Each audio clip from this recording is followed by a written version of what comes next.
So now let me just quickly jump into a few more demos here, right? Siva, we have a question. Sure. How are the data sources cataloged as trusted? Um, See, I think, this is more of, if I understand it correctly, it is more of a data management, in terms of how that I would say, the application kind of has very less role to play in that. We still leave it to the data stewards or the data owners towards the, because all these, what we're really talking about is these are not public data, I mean, this within an enterprise, these are still very much, we leave it to the data owners and then the data stewards to take care of it. So it's towards trustability and all that, I would say, I don't think, we're really leaving it to the AI application at this time. It is definitely, handheld, or rather, it is controlled by, let me put it this way, humans, whether it is the data owner or the data steward. I don't know if I answered the question, but it's more, my point is, it's more towards, it is very much controlled. The trustability is very much within the control of, the data owners. Because we're really talking about enterprise data, which is used for decision making and all. So now let me quickly show you one aspect of it, which is around the. Just give me 1 second. I'm going to share my mobile phone.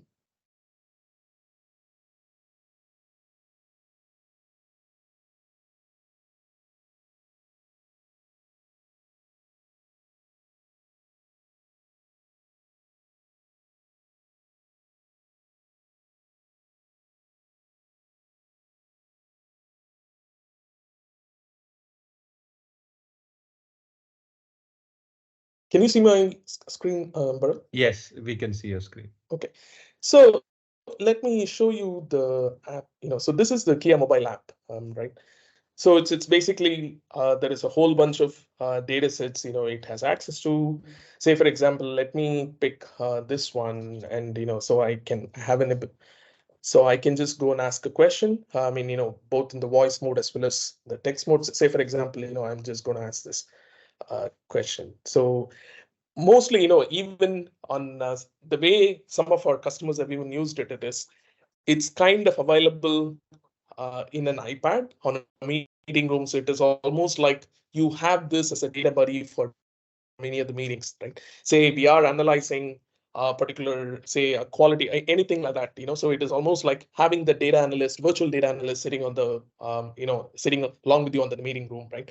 I think this is the way one of our, engineering customer had really used it. This application is available in an iPad. So whatever questions, since it is trained on the latest data, this is kind of, it responds back in voice as well. So in this case, if this is a question we asked, and say for example, if this is one, I really want to have the follow-up conversation with another human. So what I can do is I can start a discussion, or rather, I can invite another,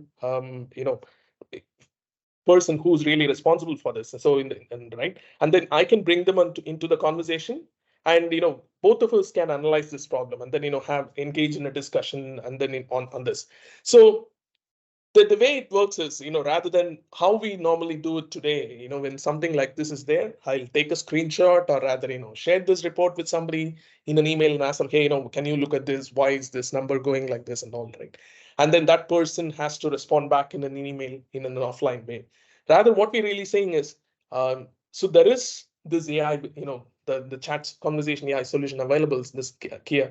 Why can't we the other users who all need to work together, work together on the same problem, engage, start work on a discussion, sort it out, and then all of us see the same information, and then we just that's the primary intent of using it, or rather engaging in a conversation with other users. And also, I mean, just like how we have the chat, whether it's your typical email inbox, the conversations are grouped by date. You have an option to make it your favorite, and whole bunch of data sets, whatever it is. I think you can quickly, I mean, I was just showing you on the web application, so we were looking at the same questions. You also have, access to it on the mobile phone as well. So all this data, all these information is, it's available across the different channels, and you get to see the same output, across different channels, right? So yeah, this is, remember, if this is that information that which we just saw like 30, 40 minutes back on the web, right? And this mobile app is also completely white labeled. As I said, we have this as a Kea, but many of our users, they have it on their own, branded, uh, uh, smart analyst. So they have their own name, colors, everything is completely customizable. And then, that's the way that the users really use this, right? So let me come back to the web site. So,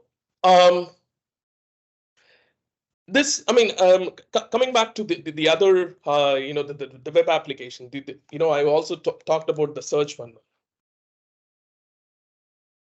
So this is the chat interface, where, I mean, as I said, very similar to the mobile app. Even here, you can bring in different users to the conversation, and then, right? And you can just say, and then, say if this is something I really want to have a conversation with somebody, we can do that right here. That is one, right? And this is the search widget part, other application which I was telling you. It's almost like a search bar, just.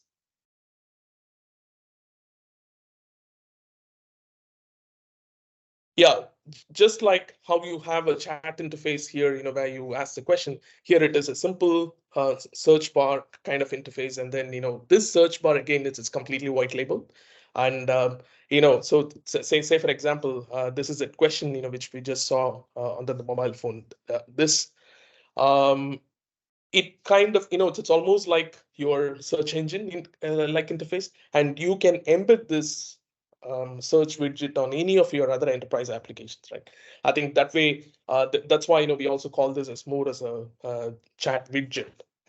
And even here, it also has this, it has a question in voice as well as text. And there is one important feature which I thought, I'll just show you.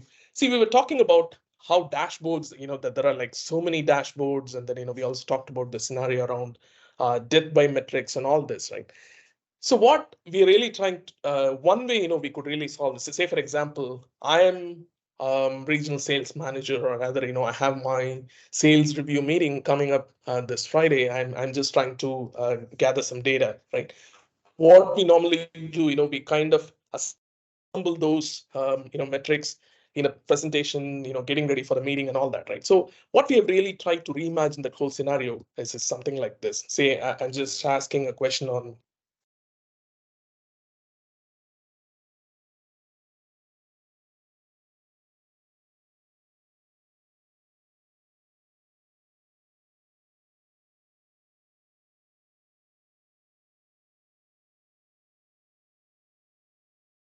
So this is the sales data, and then, I'm just trying to slice and dice this by, say, by category. And so I have this particular information, and then, I'm also trying to say, hey,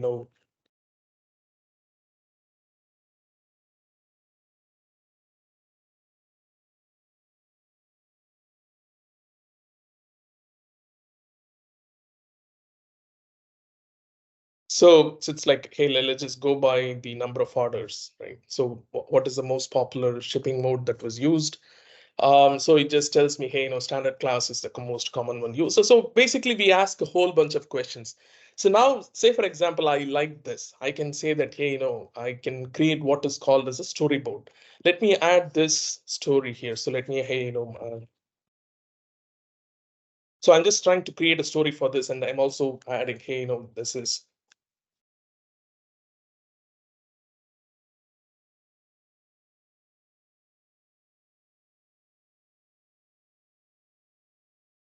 something like this. I mean, I just keep adding. So I also add another one, like say I'm also looking at say Utah here again by orders. So I'm just trying to, I'm responsible for both these regions. So I have the information for California now. I also have this, so I'm just adding it to my weekly review. I add it here, and so whole bunch of questions, right? I can ask, hey, uh,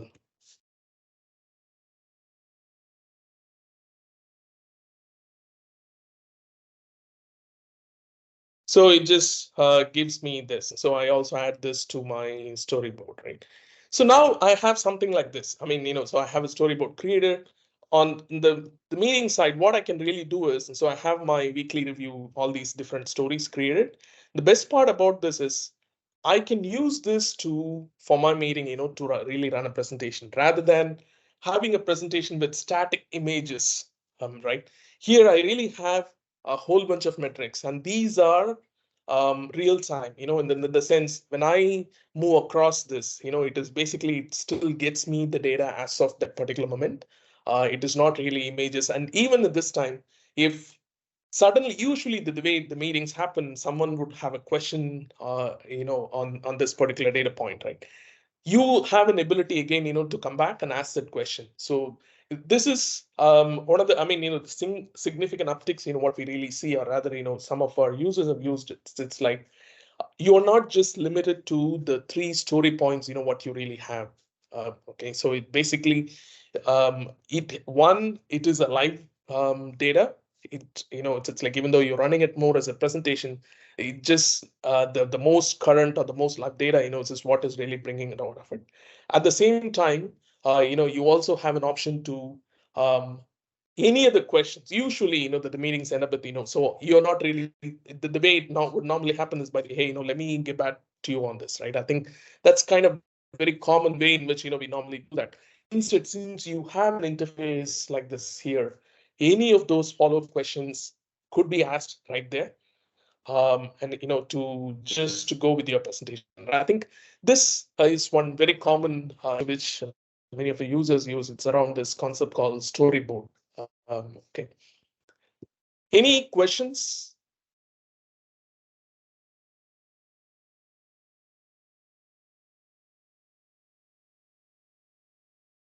Okay. Um, so I mean, we just saw, I mean, as I said, the three applications. One is the chat, the search widget.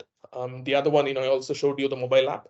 Let me just show you the one, which is the studio, which where you really use to train your, so it's um, train your data set, or rather, how do you really train this application key on, all these different data sets, right? So let me show you this. Um,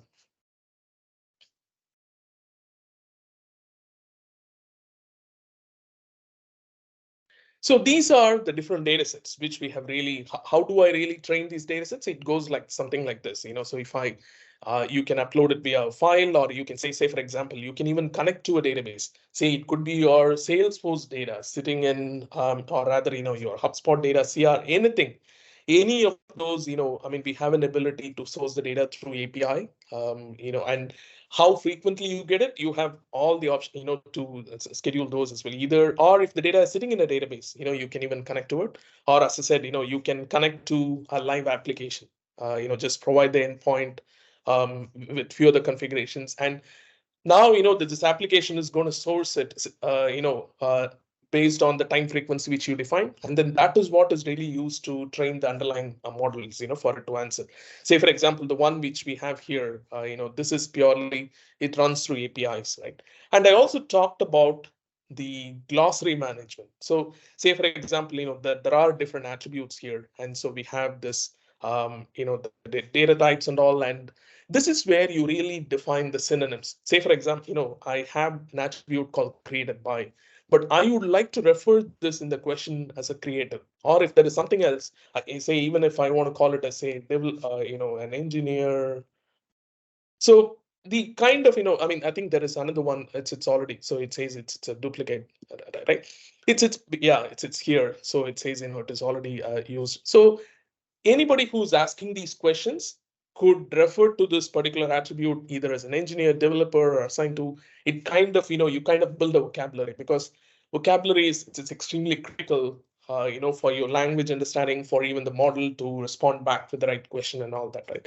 So I think this is the studio where, you really have an ability to define those synonyms and the glossary. And I mean, I also talked about, the security part of it. Say, for example, if you mark these fields as sensitive, or rather, it would consider that as a PII information. So in the responses, these data points would be masked. And the other thing is, you also have an option to specifically enable it for few users, right? All those, options are available, within the studio for every data set. I mean, you can onboard as many data sets as possible. And this is where, so all those trained data sets is available. And then, you can just go back and change a data set, ask again, ask some additional questions specific to the data set. So this is one, where we have the defects, or rather, for the quality related information, right? So I can just ask what person, I can ask questions like this, right? Hey, show me the defects by status.